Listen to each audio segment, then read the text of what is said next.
What's up, everybody? Welcome back to another video, Bass Outdoors. Let's move the camera up so you can see that little Ford right there, that beautiful Ford. But we ain't talking about cars today, even though I love cars, like I like drag racing and all that. We are going over some baits. And you can see it right there, buzz bait. I hope y'all like the lighting, by the way. But buzzbait is my all-time favorite, just all around topwater lure. Now, this is what they usually look like right here, unless you get that Strike King. I forgot what it was. Some bait from Strike King, some buzzbait, it is a toad on the back, which I had that one. Worked pretty good, but I let my grandpa use it and he snagged it up and lost it, but it's all good. I'll just get another one once I go to Academy. That's one thing I love about this bait. It's like a spinner bait, except you put it on top of the water and you just reel it. That's all you gotta do is reel and get on top of the water. And on the Googan ones that has that, you could just take that off if you want, but it helps it not slide down here, because sometimes I have some that slide down here and it just pulled it like that. Then once I just yank it, it will finally go back. Or had it come over here one time and it just got all up in this, so I had to cut it off and retie. But most of those come with the trailer. That one's a Googan Hummer, I think they're called. I'm not real sure. It's my first one. So, but here is one from Bass Pro Shops. I took the trailer off because I had it in the sun and for some reason it was like peeling off, so I just grabbed it, took it off, and put a little swim bait on there. Swim bait, and on this one I have Rage Menace on here. These Rage Menaces, you could Texas rig them weightless and they work good as a trailer by themselves, just all around good. And this one I have a Kitech swim bait, or you could use one of these Strike King Rage swimmers. I have one out of the package. Now these are smaller than I like to use. I think they're 3.75 is what I like to use on here, because if you look at that, that's quite a bit of difference. But I've seen some people where they just go like this and put two on there. I've seen a couple people do that, but I think it takes action away from it, from this one. I'm not real sure. You might lose more fish, like, well, lose more of these like that.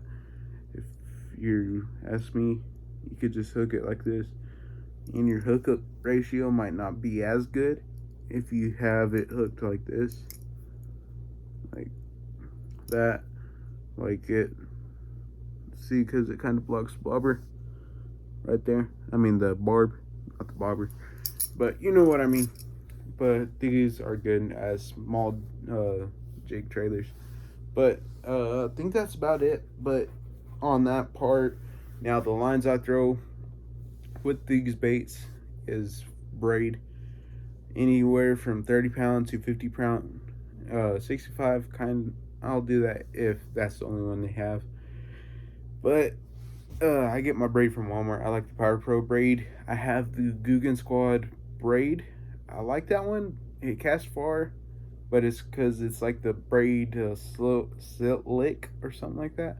I don't know what it is, but it goes farther. And I had some that Power Pro slick stuff, and it's basically the same thing, just to be honest, just different brands. But it's by Catch Co, so I don't know. It might be good, it might be bad. But I like the Power Pro, I think it's called. Yeah, Power Pro.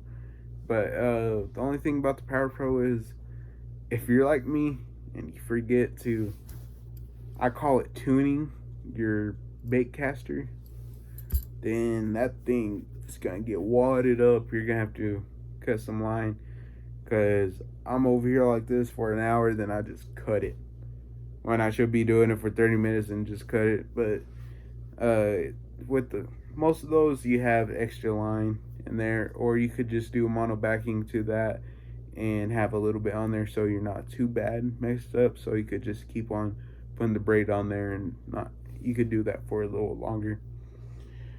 But the Guggen line, I like that one. It's easy to get the backlashes out when I do have one, but it does cast pretty far. I could get like one of those Strike King frogs, the ones from KVD, and launch that sucker.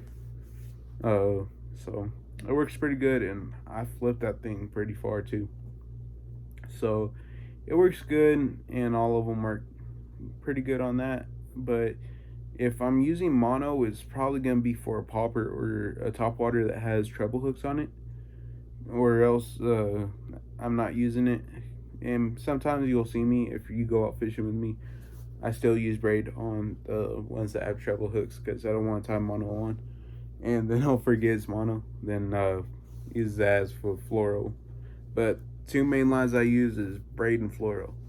That's it. I don't really know why I don't use mono. I guess that stretch, because the longer you cast, and if you cast it like halfway across the lake, like I know some of us do, and you're proud of it, we all get proud of it. But then with that mono, once they take the bait, you hook it, try hook them, it just stretches. That's all it does. But then it finally kicks in, but it's not much. So that's why I don't really use mono, but it works pretty good for some people. Some people like it, love it. It's cheap. That's one of the main things about mono, why people like it. It's really cheap, and it works pretty good for the most part. But me, I like the fluoro, which fluoro, there's so many brands you could get. You could get P-Line, Vanish. Vanish is one of my favorites. Seaguar, the blue or the yellow, whichever label you want. They work pretty good. And there's one, I think it's called Vicious or something like that. Supposedly it's real cheap. I have it on one of my rod and reels, and it works pretty good. And there's Guggen line, all types of line. I think Strike King makes their braid, and it's a magnet, so you could just put it on the bed of your truck if it's an old truck, because I know those new ones are going up with aluminum. So, but anyway, I'll let y'all go on there. I'll see y'all on the next one. Just real, and make sure you give it a thumbs up. Just real, and peace.